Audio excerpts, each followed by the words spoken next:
Hello students, welcome back to Google chemistry. Wish very very good evening students. आज हम लोग बात करेंगे क्लास 10 साइंस की। जब हम बात करते हैं क्लास 10 साइंस की तो आप सभी को पता है क्लास 10 साइंस में हमारे फिजिक्स हैं, केमिस्ट्री है, बायोलॉजी है। अब ऐसे में जब आप एनसीईआरटी को उठाते हो, क्योंकि जब भी हम बात करते हैं क्लास 10 की तो मुझे लगता है कि बोर्ड के प्रॉस्पेक्टस से सबसे बेस्ट बुक, इवन अगर आप लाइफ में जेईई या नीट की प्रिपरेशन करना चाह रहे हो या फिर सीयूईटी का एग्ज़ाम देना चाह रहे हो, कोई भी एग्ज़ाम अगर आप दे रहे हो बेटा, तो हाई स्कूल जो कि प्री फाउंडेशन का काम करता है वहाँ पे सबसे बेस्ट बुक एनसीईआरटी है। तो एनसीईआरटी के अगर हम पहले चैप्टर की बात करें तो वो हमारा केमिस्ट्री से रिलेवेंसी रखता है। और जैसा कि आप सभी जानते हैं, हम लोगों ने साइंस के सिलेबस को भी डिस्कस किया था। वहाँ पे हमने आपको बताया था कि सबसे पहले केमिस्ट्री पढ़नी हम लोगों को, फिर हम लोगों को पढ़ना है फिजिक्स और बायोलॉजी का पोर्शन। केमिस्ट्री में अगर हम बात करें क्लास 10 की तो बहुत प्यारे प्यारे 4 चैप्टर हैं। उन चारों चैप्टर्स को आपके सामने मैं लिखकर सबसे पहले एक रोड मैप दूंगा किस चैप्टर में क्या क्या पढ़ना है, जिससे एक बेसिक अंडरस्टैंडिंग डेवलप हो पाए।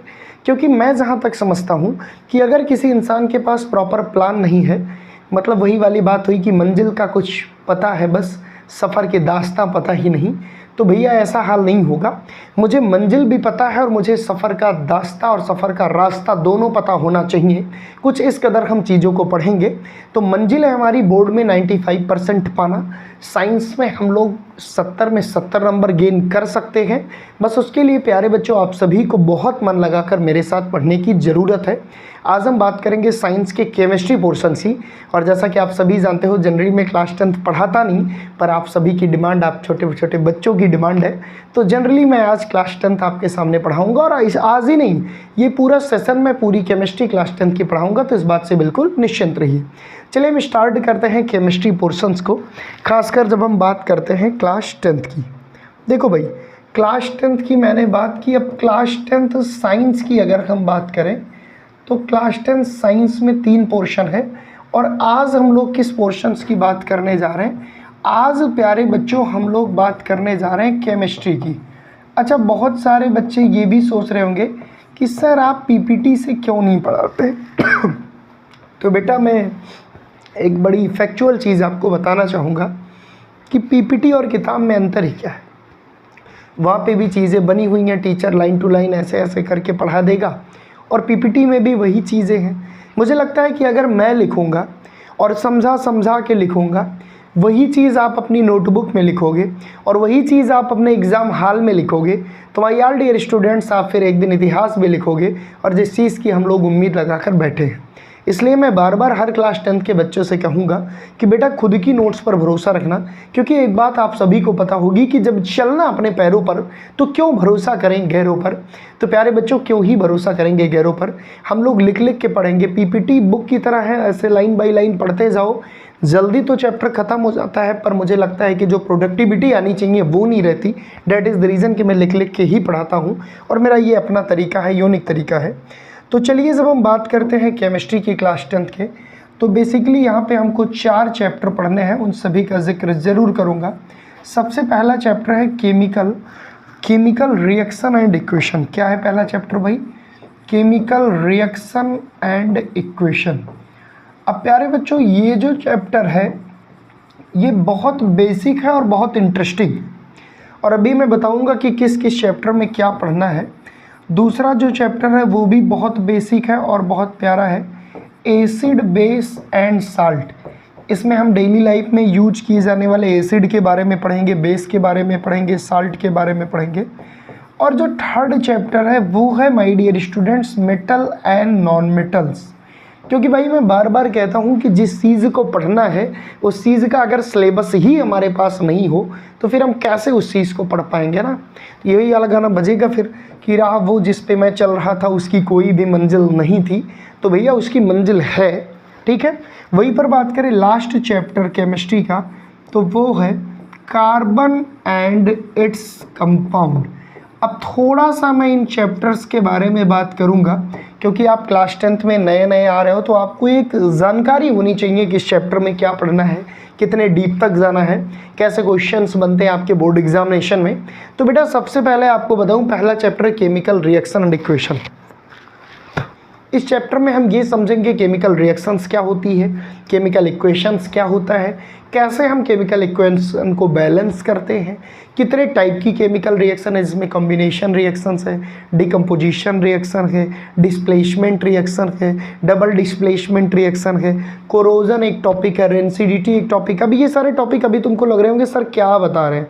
बेटा यकीन मानो थोड़ी दवा कड़वी लगती है लेकिन बड़ी मज़ेदार होगी, तो जो भी बस बोल रहा हूँ उनको सुनते जाना और आगे चल के आपको वो चीज़ें दिखेंगी कि मैं क्यों ऐसा बोल रहा था।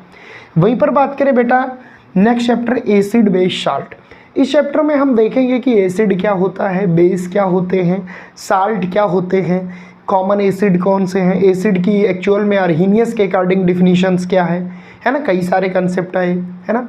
बेस के बारे में उसकी फिजिकल प्रॉपर्टीज़ देखेंगे, उनकी बहुत सारी केमिकल रिएक्शंस देखेंगे। हम लोग पीएच स्केल देखेंगे कि भाई पीएच स्केल पे जो 7 से कम है वो एसिड है, जो 7 से ऊपर है वो बेस है। ऐसे बहुत सारे कॉमन जो डेली लाइफ में यूज़ होने वाली चीज़ें हैं वो हम देखेंगे। कहने को केमिस्ट्री है पर है तो सब साइंस ही है ना।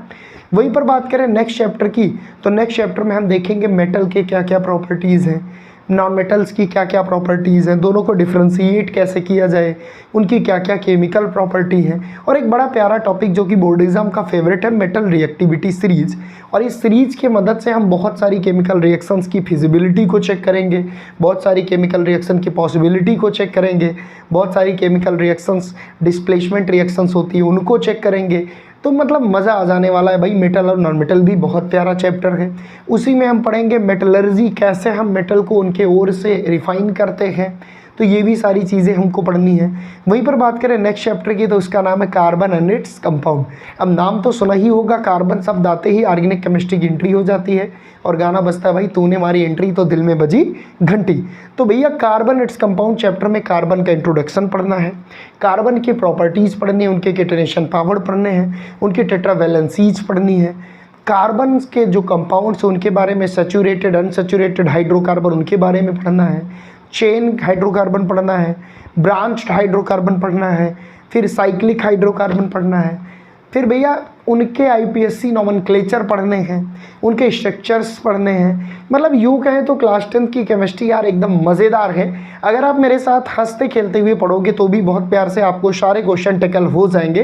तो इस बात से बिल्कुल आप निश्चिंत रहिए, क्योंकि बेटा अब मैं खुद मैदान में उतर गया हूँ, और अगर अब मैं उतर गया हूँ तो इस बात की मेरी जिम्मेदारी है कि मेरे किसी भी छात्र को कोई भी समस्या नहीं होने दूंगा, उसके लिए चाहे मुझे कुछ भी करना पड़े। तो क्योंकि आज पहले चैप्टर का इंट्रोडक्शन हमको पढ़ना है, तो firstly we are going to talk about first chapter which is called chemical reaction and equation. ये तो हो गया पूरी केमिस्ट्री का सिलेबस का एनालिसिस। अगर हम बात करें बोर्ड एग्जाम में तो मिनिमम 20 मार्क यहाँ से आएंगे, मतलब जो कंपलसरी होंगे।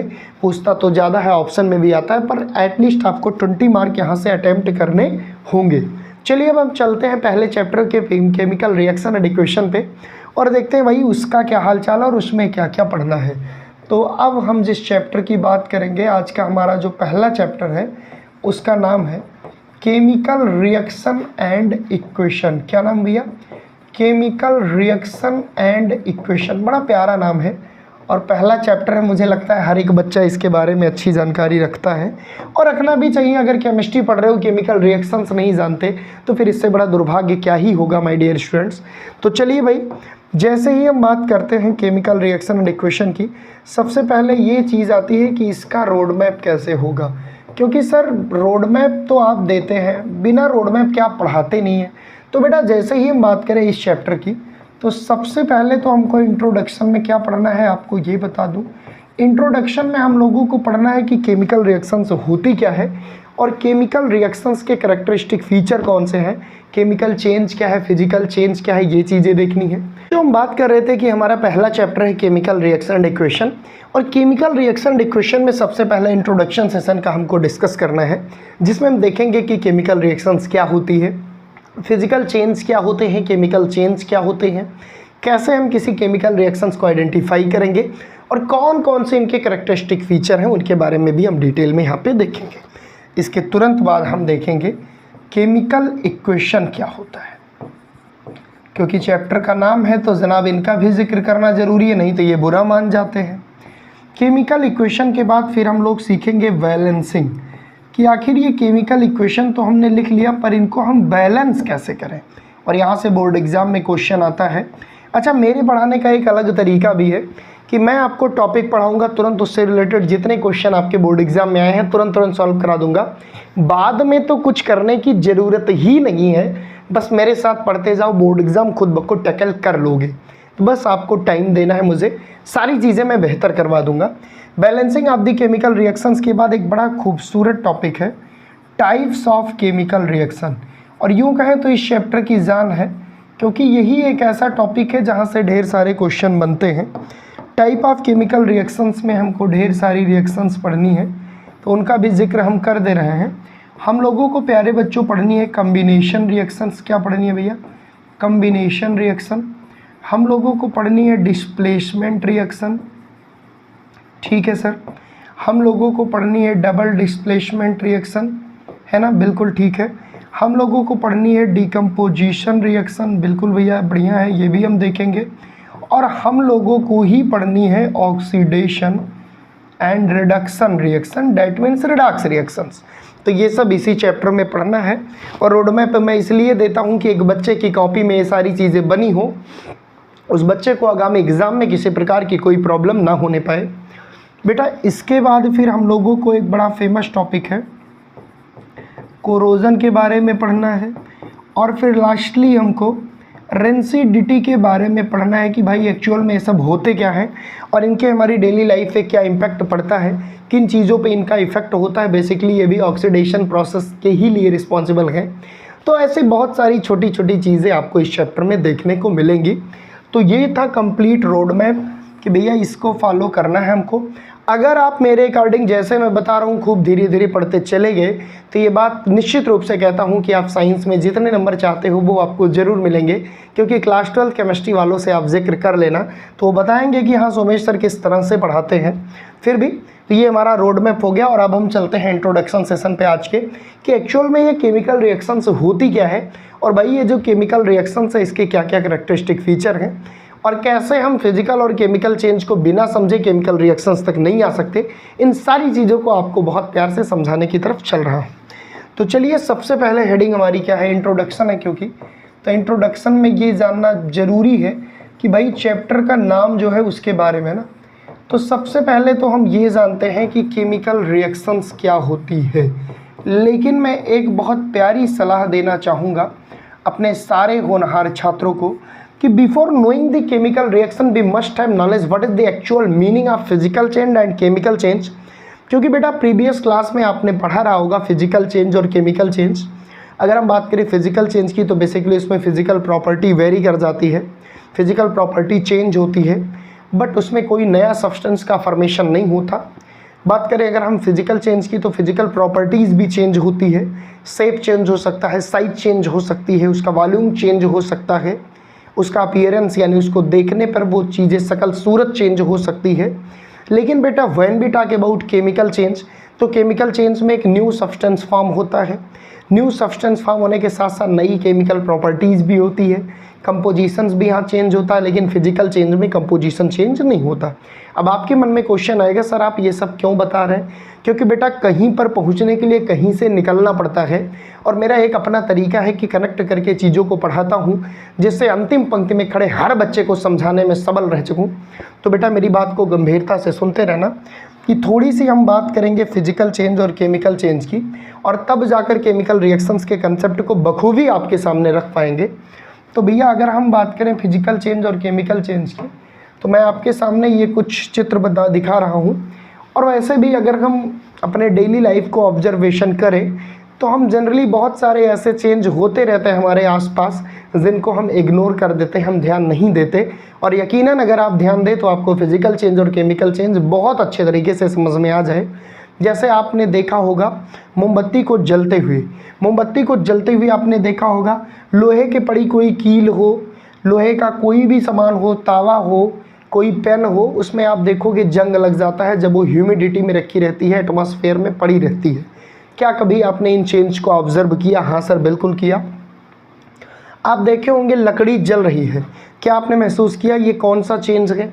आप देखे होंगे कि अंडा उबल रहा है, केक बन रहा है हमारे बॉडी में, जो हम खा रहे हैं डाइजेस्ट हो रही है चीज़ें, तो क्या कभी आपने ये सोचा कि ये कौन सा चेंज है?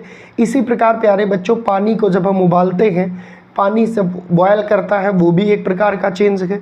आइस से वाटर में कन्वर्जन, वाटर से फिर वेपर में कन्वर्जन, ये भी चेंज है। तो ये जितने प्रकार के चेंज हैं, इनमें फिजिकल चेंज और केमिकल चेंज आते हैं, और केमिकल चेंज से केमिकल रिएक्शंस का जन्म होता है। इसीलिए मैंने कहा कि अगर आपको केमिकल रिएक्शन समझनी है तो सबसे पहले आपको ये समझना होगा कि कौन से फिजिकल चेंज है, कौन से केमिकल चेंज है।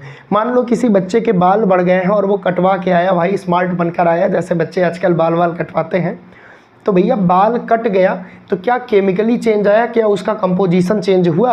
क्या उसकी प्रॉपर्टी चेंज हो गई? नहीं, बाल तो वैसे ही है। तो बेटा इसमें साइज में फ़र्क आया, इसलिए फिजिकल चेंज है। इसी प्रकार दूध से दही बनना, रियल लाइफ एग्जांपल मैं ज़्यादा ले रहा हूँ जिससे मैं आपको रिकनेक्ट कर पाऊँ। तो बेटा जब दूध से दही बनने की बात करते हैं तो दूध में होता है क्या? दूध में होता है प्यारे बच्चों लैक्टोज। प्रोटीन कौन सी होती है? केसिन। लैक्टोज शुगर दूध में होती है। जब वो दही में कन्वर्ट होता है तो लैक्टोबैसिलस, जो आपका माइक्रोस्कोपिक ऑर्गेनिज्म है, लैक्टोबैसिलस उस पर अटैक करके उसमें लैक्टिक एसिड का फॉर्मेशन करता है, तो यहाँ से नया सब्सटेंस बन जाता है। इसलिए दूध से दही बनना यूँ कहे तो केमिकल प्रॉपर्टीज़ का चेंज है, इसलिए उसे हम केमिकल चेंज के अंतर्गत रखेंगे। इसी तरह मान लो ये पेन है, इसको हमने पेंट कर दिया, तो क्या इसके कंपोजिशन पे कोई फ़र्क पड़ा? क्या इसके केमिकल रिएक्शंस पे कोई फ़र्क पड़ा? नहीं, क्योंकि पेंटिंग नॉर्मली है, अगर विशेष पर्पज़ से नहीं है तो भैया ये हमारा फिजिकल चेंज। लेकिन आयरन की जो रस्टिंग हो रही है, जैसे ये अगर नेल है या कोई भी चीज़ है जो बहुत समय तक हवा में पड़ी हुई है, नमी पड़ी हुई है, धीरे धीरे देखोगे उस पर ब्राउनिश लेयर आ जाती है, जिसे हम लोग बोलते हैं कोरोड। क्या बोलते हैं भैया? कोरोजन। तो ये जो प्रोसेस है इसमें कहीं ना कहीं नया सब्सटेंस लेयर के फॉर्म में आता है, इसीलिए ये भी हमारी क्या है? केमिकल चेंज है। तो वो सारे के सारे चेंज जिसमें कोई नया सब्सटेंस बने, जिसमें कुछ नया हो, जिसमें कंपोजिशन में हेर फेर हो, तो प्यारे बच्चों आप समझ जाना कि वो केमिकल चेंज की बात हो रही है। लेकिन वहीं पर बात करें साइज की, शेप की, अपीयरेंस की, लुक की, अगर ये सब सारी चीज़ें चेंज हो रही है तो भैया इसमें कोई दिमाग नहीं लगाना है, ये सीधा सीधा आपकी क्या है? फिजिकल चेंज है। ठीक है, जैसे मैं एक बहुत रियल लाइफ एग्जांपल, मेरी आदत है मैं रियल लाइफ एग्जांपल लेके पढ़ाता हूँ। मान लो ये आपके पास एक पेज है और इस पेज को फाड़ दिया आपने, इस पेज को हम लोगों ने बीच से फाड़ दिया, मान लो इस पे लिखा है नो, कुछ भी लिखा है, तो ये हमने पेपर क्या कर दिया? पेपर को कट कर दिया, है ना। तो पेपर कट हुआ तो क्या पेपर के कंपोजिशन पे कोई फ़र्क आया? नहीं सर। क्या कोई नया सब्सटेंस बना पेपर को फाड़ने में? नहीं सर। तो भैया जब नया सब्सटेंस नहीं बना, उसकी केमिकल प्रॉपर्टी नहीं चेंज हुई, इसका मतलब पेपर का फाड़ना या पेपर का फटना ये एक फिजिकल चेंज है। ये बातें आप समझ पा रहे हो? हाँ सर। थोड़ा सा समय लूँगा बेटा, क्योंकि कुछ बेहतर करने के लिए थोड़ा आपको टाइम देना होगा। लेकिन प्यारे बच्चों अगर मैं आपसे कहूँ कि मान लो हमारे पास क्या है? हाइड्रोजन है, मान लो हमारे पास ऑक्सीजन है, दोनों की रिएक्शन हुई और वाटर बन गया, तो यहाँ एक नया सब्सटेंस बन रहा है, कंपोजिशन में भी चेंज हो रहा है, इसलिए ये एक केमिकल चेंज है। इसी प्रकार बहुत सारे चेंज हैं जिनको हम केमिकल चेंज कहते हैं। जैसे हम सांस लेते हैं, एक्सपायरेटरी, तो भैया आप सभी को पता है कि हम लोग लेते हैं क्या? हम लोग सांस में लेते हैं O2 और प्रोड्यूस क्या करते हैं बेटा? हम लोग प्रोड्यूस करते हैं CO2। तो हमारी बॉडी में जब ऑक्सीजन गया तो वो रिएक्शंस करके CO2 के फॉर्म में निकला, तो नया सब्सटेंस निकला, नई केमिकल प्रॉपर्टी आई, तो भैया ये भी हमारा केमिकल चेंज होगा। इसी तरह तुमको बहुत सारे कंसेप्ट में गिनाते चल रहा हूँ। कटे हुए सेब को रख दो हवा में, उस पर एक ब्राउनिश लेयर आ जाती है, वो भी ऑक्सीडेशन होता है और वो भी एक प्रकार का केमिकल चेंज है। आप लकड़ी ले हो, लकड़ी को तोड़ दो, ये फिजिकल चेंज है, लेकिन लकड़ी को जला दोगे तो उसे राख मिलेगी, उसका कंपोजिशन नष्ट हो जाएगा, एक नया कंपोजिशन का फॉर्मेशन होगा। तो बर्न करोगे वुड को तो वो केमिकल चेंज हो जाएगी। यही सब बहुत बारीकी से आपको समझना है, जिनको आप डेली लाइफ में यूज़ तो करते हो, लेकिन जनाब अब ध्यान देना है, मम्मी पापा को बताना है कि पापा मैं साइंस का स्टूडेंट हूँ और मेरे सर हर एक चीज़ को रिकनेक्ट करके पढ़ाते हैं, अब मैं चीज़ों को बहुत अच्छे से पढ़ पाऊँगा। ठीक है। इसी प्रकार बेटा अगर आप कोई बॉटल लो और उसको खूब दबा दो, कुचल दो, ऐंठ दो, पूरी तरह से क्रश कर दो, तो भैया क्या बॉटल के कंपोजिशन में कोई फ़र्क आएगा? नहीं सर। तो वो तो फिजिकल चेंज ही माना जाएगा। इसीलिए थोड़ी सी समझ आपको होनी चाहिए फिजिकल चेंज और केमिकल चेंज की, क्योंकि केमिकल चेंज से ही केमिकल रिएक्शंस की नींव तय होगी। तो उम्मीद करता हूँ कि आप समझ रहे होंगे कि फिजिकल चेंज में फिजिकल प्रॉपर्टी वेरी करेगी, कोई नया सब्सटेंस नहीं मिलेगा। और उसके फिजिकल अपीयरेंस पे इम्पैक्ट पड़ेगा। But when be talk about chemical change, तो केमिकल चेंज कह सकते हैं कि इरिवर्सिबल होती है। फिजिकल चेंज रिवर्सिबल हो सकती है, but when be talk about chemical change it is irreversible, जिसको पुनः प्राप्त नहीं किया जा सकता। तो ये कुछ होता है केमिकल चेंज के बारे में। और अब हम चलते हैं सीधा अपने टॉपिक पर, जिसका तुम्हें था इंतज़ार, जो है पहला टॉपिक, जिसका नाम है मेरे शेरों केमिकल रिएक्शन। यानी केमिकल चेंज और फिजिकल चेंज तो ठीक है, बट अब हम आते हैं अपने टॉपिक पर केमिकल रिएक्शंस पे और जानने का प्रयास करते हैं कि आखिर क्या होती है केमिकल रिएक्शन, है ना। केमिकल रिएक्शंस प्यारे बच्चों एक प्रोसेस है, मैं यहाँ पे लिख देता हूँ। Chemical reaction is a process, chemical reaction is a process, chemical reaction is a process in which one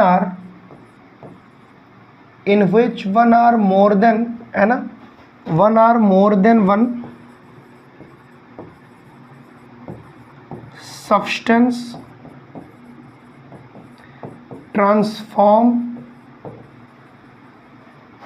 into new substance. बेटा इस डिफिनीशन को एक बार गंभीरता से पढ़ना, एकदम आपके लहजे में एकदम सरल भाषा में लिखा हूँ कि केमिकल रिएक्शन से एक ऐसी प्रोसेस है जिसमें एक या एक से अधिक पदार्थ कन्वर्ट होता है, ट्रांसफॉर्म होता है नए प्रोडक्ट में, नए सब्सटेंस में, है ना। देखो, chemical reaction is a process in which one or more than one substance transform into new substance. तो भैया केमिकल रिएक्शन एक प्रकार की प्रोसेस है जिसमें एक या एक से अधिक जो पदार्थ होते हैं वो आपस में रिएक्ट करते हैं और कुछ नए पदार्थों का निर्माण करते हैं। लेकिन मज़े की बात क्या है कि जो न्यूली सब्सटेंस है ना, मैं यहाँ लिख दे रहा हूँ, newly form substance consist new property. मज़े की बात तो ये है कि जो नया सब्सटेंस आया वो नई प्रॉपर्टी को कंसिस्ट करता है भैया, किसमें, केमिकल रिएक्शंस में। तो अगर कोई आपसे पूछता है जनाब कि what do you means by chemical reactions, तो बड़ी गंभीरता से बता देना कि एक ऐसी रिएक्शंस, या ऐसे कह सकते हो एक ऐसी प्रोसेस जिसमें एक या एक से अधिक सब्सटेंस आपस में रिएक्ट करके ट्रांसफॉर्म होते हैं नए सब्सटेंस में नई प्रॉपर्टीज़ के साथ, इसे हम केमिकल रिएक्शंस कहते हैं। Chemical reactions is a process in which one or more than one substance transform into new substance with new property. ठीक है, उम्मीद करता हूँ आप समझ गए होंगे। ये एक ऐसी प्रोसेस होती है जिसमें ट्रांसफॉर्मेशन होता है वन सब्सटेंस का अनदर सब्सटेंस में, जो कि नई प्रॉपर्टी को कंसिस्ट किए हुए होता है। अच्छा, एक मज़े की बात तुमको बताऊं कि इस केमिकल रिएक्शंस में मैं यहाँ पे लिखता हूँ substance which take part in chemical reaction, किसी भी केमिकल रिएक्शंस में जो सब्सटेंस पार्टिसिपेट करते हैं इट्स कॉल्ड एड रिएक्टेंट। प्यारे बच्चों, उससे हम बोलते हैं रिएक्टेंट। बहुत सिंपल सी बात है कि वो सब्सटेंस जो किसी केमिकल रिएक्शन में पार्टिसिपेट करें, भाग लें, प्रतिभाग करें, है ना, उसे हम क्या बोलते हैं भैया, रिएक्टेंट। एंड न्यूली फॉर्म, जो नया बनेगा, है ना, न्यूली फॉर्म सब्सटेंस, जो नया वाला सब्सटेंस बना, इट्स कॉल्ड एज प्रोडक्ट। उसे क्या बोलते हैं प्यारे बच्चों, प्रोडक्ट बोलते हैं। तो आज ये भी क्लियर हो गया कि केमिकल रिएक्शंस क्या होती है, ये भी क्लियर हो गया कि रिएक्टेंट क्या होता है, प्रोडक्ट क्या होते हैं। किसी भी केमिकल रिएक्शंस में जो पार्टिसिपेट करते हैं जो सब्सटेंस, उन्हें हम रिएक्टेंट कहते हैं। और जब वही सब्सटेंस पार्टिसिपेट करके नए केमिकल रिएक्शंस, नए केमिकल प्रॉपर्टी वाले सब्सटेंस का निर्माण करते हैं, तो जो नया केमिकल प्रॉपर्टी वाला सब्सटेंस बना उसे हम क्या बोलते हैं भैया, प्रोडक्ट बोलते हैं। तो बहुत मज़ेदार चीज़ें हैं। जैसा मैंने अभी कहा ना कि पेपर को फाड़ो तो ये फिजिकल चेंज है। तो ये सारी बातें दिमाग में आप रखे रहिएगा, क्योंकि ये छोटी हैं मगर बड़ी बेहतरीन बातें हैं। तो भैया केमिकल रिएक्शंस क्या है, उम्मीद करता हूँ अब आप समझ गए होंगे। केमिकल रिएक्शंस एक प्रकार की प्रोसेस है जिसमें एक या एक से अधिक सब्सटेंस ट्रांसफॉर्म होते हैं नए सब्सटेंस में, है ना। जो नया सब्सटेंस बनता है उसे प्रोडक्ट कहते हैं, जो आपस में रिएक्ट करते हैं उसे रिएक्टेंट कहते हैं। और सबसे मज़े की बात क्या है कि अगर मैं कोई केमिकल रिएक्शंस लिखूं एग्जाम्पल के तौर पे, तब आपको चीज़ें समझ में आएंगी। जैसे मान लो हमने कह दिया भैया H2 + O2, या छोड़ो और आसान कर दूं, अभी मैं कोई रिएक्शन ही न लूँ। मान लो मैंने ले लिया A और प्यारे बच्चों मैंने ले लिया B, ठीक है। अब A B की रिएक्शन कराई, मान लो यहाँ बन गया C और यहाँ बन गया D। अब ध्यान से देखना भैया, जो केमिकल रिएक्शंस में पार्टिसिपेट कर रहे हैं, ये दोनों पार्टिसिपेट कर रहे हैं, एरो के इधर हैं, तो प्यारे बच्चों इन्हें हम बोलेंगे रिएक्टेंट। क्या बोलेंगे? रिएक्टेंट। और ये ट्रांसफॉर्म होके बना है तो इसे हम बोलेंगे प्रोडक्ट। और अगर ये एरो क्या है, ये डायरेक्शन बता रहा है, अगर इसके ऊपर कुछ भी रखा होता तो वो रिएक्शन की कंडीशन होती। जैसे किसी एसिड की उपस्थिति, किसी बेस की उपस्थिति, किसी रिएजेंट की उपस्थिति, आगे बहुत सारी रिएक्शंस में हमको मिलेगा। कहने का मतलब है कि भैया जो रिएक्शन में पार्टिसिपेट करे वो रिएक्टेंट है, जो पार्टिसिपेट करके नया सब्सटेंस बने उसे क्या बोलते हैं? प्रोडक्ट। तो ये भी चीज़ें क्लियर हो गई, ठीक है। अच्छा, अब सबसे बड़ी चीज़ ये है कि आपकी एनसीईआरटी किताब में एक दो एक्सपेरिमेंट है कि जलते एक बर्नर पे मैग्नीशियम रिबन को जलाओ तो क्या होगा।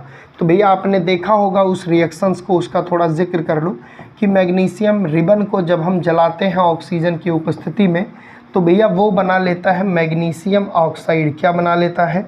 Magnesium oxide, 2MgO। तो प्यारे बच्चों ये एक रिएक्शंस है जहाँ पे ये दोनों रिएक्टेंट हैं, ये आपका क्या है? प्रोडक्ट है। अगर इसके ऊपर हीट या कुछ भी ऐसा सीन दिया होता तो भैया वही क्या है? रिएक्शंस की कंडीशन है।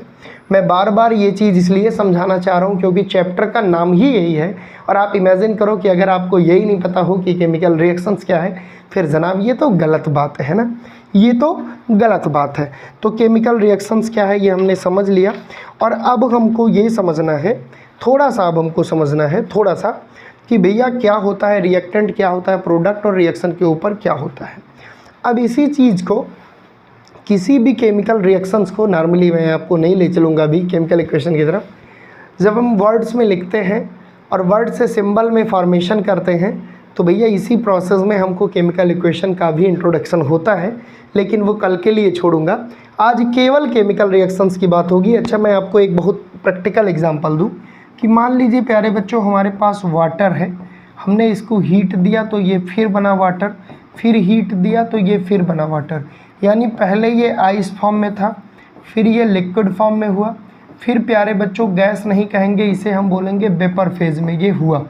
अब समझना आपको ये है भैया कि ये रिवर्सिबल है, और जब भी कभी केमिकल चेंज कभी रिवर्सिबल नहीं होता, ये भी बात आप सभी को समझनी होगी। ये एक फिजिकल चेंज है, यानी पानी को हीट किया लिक्विड बना, आइस को, और वही फिर वेपर बना। तो जब कंपोजिशन में कोई चेंज ना हो, कोई नया सब्सटेंस तो यहाँ बना नहीं, जहाँ चले थे वही बना, तो भैया इसे हम क्या बोलते हैं? इसे प्यारे बच्चों हम क्या बोलते हैं? जब ऐसा सीन आए तो इसे हम बोलते हैं फिजिकल चेंज। क्या बोलते हैं बेटा? Physical change. तो मुझे लगता है कि आप अब ये बात बखूबी सीख चुके हो कि क्या होता है फिजिकल चेंज, क्या होता है केमिकल चेंज, और केमिकल रिएक्शंस जो कि चैप्टर का नाम है जहाँ से क्वेश्चन आएंगे वो जानना ज़रूरी है। फिजिकल केमिकल चेंज तो 9th का था। तो केमिकल रिएक्शंस एक प्रोसेस है जिसमें ट्रांसफॉर्म होते हैं दो या दो से अधिक सब्सटेंस या एक से अधिक सब्सटेंस नए सब्सटेंस में। जो पार्टिसिपेट करते हैं उन्हें रिएक्टेंट कहते हैं, जो बनते हैं प्यारे बच्चों उन्हें प्रोडक्ट कहते हैं। एरो डायरेक्शन तय करती है, एरो के ऊपर रिएक्शंस की कंडीशन रखी होती है। तो उम्मीद करता हूँ यहाँ तक आप बखूबी समझे होंगे। और अब हम चलते हैं इस बात की बात करने कि किसी भी केमिकल रिएक्शंस को हम कैसे पहचानेंगे, है ना। तो मैं यहाँ हेडिंग क्या लगा दे रहा हूँ?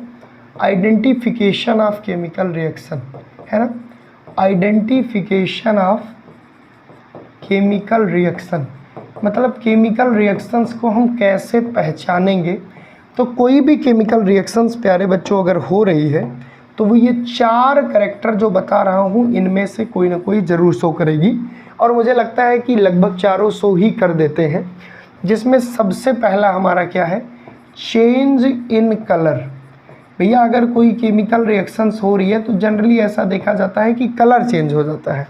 जैसे कॉपर सल्फेट में जब आयरन का रॉड डालते हैं तो आयरन सल्फेट बना लेती है और जो कॉपर सल्फेट नीला था वो रेडिश होने लगता है। कुल मिला के जब नया सब्सटेंस बनता है तो उसका कलर भी नया हो जाता है। तो ये उस कैटेगरी में आएगा चेंज इन कलर। ठीक है। दूसरा प्यारे बच्चों क्या है, चेंज इन स्टेट, है ना।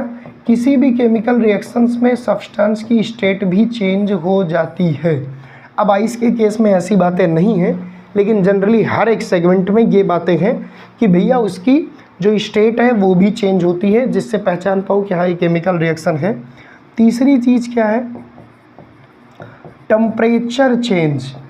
भैया अगर कोई केमिकल रिएक्शन है तो निश्चित रूप से उसमें टेम्परेचर या तो दिया जाएगा, या तो टेम्परेचर मिला होगा, या तो एनर्जी रिलीज हुई होगी, या तो एनर्जी गेन हुई होगी। अगर एनर्जी रिलीज हुई रिएक्शंस के दौरान तो एक्सोथर्मिक, अगर गेन हुई तो एंडोथर्मिक। यही सब बारी बातें आपको पढ़नी है। और उसके बाद भैया इवोल्यूशन ऑफ गैस, ये सबसे पहले जनरली पहले कोई भी केमिकल रिएक्शंस हो तो क्या निकले, गैस रिलीज हो। तो वही सीन अभी भी कह रहे हैं कि अगर कोई केमिकल रिएक्शन है तो उसमें से गैस का निकलना कॉमन है। अब ये चार वो फैक्टर हैं जो ये बताएंगे कि कोई केमिकल रिएक्शंस कैसे केमिकल रिएक्शन मानी जाएगी। उसमें या तो चेंज कलर हो, या तो स्टेट चेंज हो, या तो टेम्परेचर वहाँ पे चेंज हो यानी एंडो एक्सो वाला सीन हो, या गैस का रिसाव हो, एवोल्यूशन हो। ये सारे फैक्टर ये बताते हैं कि ऐसी जगह पे केमिकल रिएक्शंस हुई है। आप इमेजिन करो आप जा रहे हो, अचानक से गैस रिलीज होने लगे, समझ जाना कोई ना कोई केमिकल रिएक्शंस यहाँ पे हुई है। साइंस को बेटा अपने जीवन में उतारना है, रटना मना है ना। तो इसीलिए मैं आपको बहुत सारे एग्जाम्पल दे दे के पढ़ा रहा हूँ कि चीज़ें आपको थोड़ी सी मज़ेदार लगें। ठीक है। तो बेटा ये तो आप समझ गए कि केमिकल चेंज में भी नया सब्सटेंस और केमिकल रिएक्शंस में भी। तो बस वही रिएक्शंस केमिकल चेंज ही तो केमिकल रिएक्शन है। ठीक है। तो कल हम लोग डिस्कस करेंगे केमिकल इक्वेशन क्या है, और बहुत सारे एग्जांपल हम केमिकल रिएक्शंस के देखेंगे। एक बार मैं उसका जिक्र ज़रूर कर दूं कि जलती हुई मैग्नीशियम की रिबन को अगर हम ऑक्सीजन की उपस्थिति में बर्न करते हैं बर्नर पे, तो भैया ये बना लेता है मैग्नीशियम ऑक्साइड। ये क्या बना लेता है, ये बना लेता है मैग्नीशियम ऑक्साइड। और आप देखोगे कि ये दोनों के करैक्टर अलग, इनके करैक्टर अलग। तो भैया यही नया जो सब्सटेंस बना इसी को हम बोलते हैं प्रोडक्ट। और ये जो रिएक्शन में दोनों पार्टिसिपेट कर रहे हैं, बड़े प्यार से इसे हम बोलते हैं रिएक्टेंट। तो भैया अभी भी समय है, हाई स्कूल को बहुत अच्छे से पढ़ना है अगर, तो अपने दोस्तों को बताओ कि एक ऐसा चैनल है जो आपकी बात करता है, जो आपके सपनों की बात करता है, और फोकस बैच को उनको ज्वाइन कराओ। मज़े के साथ पढ़ते रहो। नीचे कमेंट सेक्शन में कमेंट करना अगर किसी प्रकार का कोई टॉपिक कम समझ में आया।